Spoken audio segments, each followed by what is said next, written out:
Hello guys, नमस्ते, प्रणाम।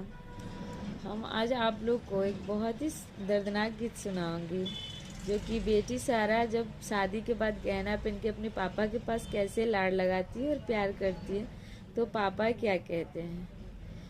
नथिया पे हीरी बेटी करेली सिंगरावा हो, खिले पापाजी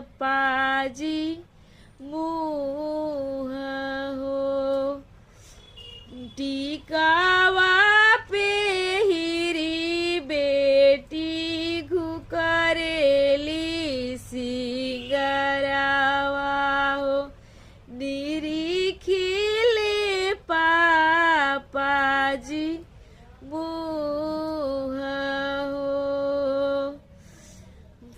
सुरुजा किरनिया बेटी तोहे लागी जाई हो, गोरी बदन को भिलाई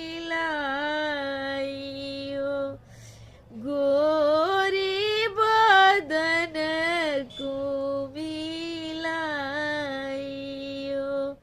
हरावा करेली सिंगारावा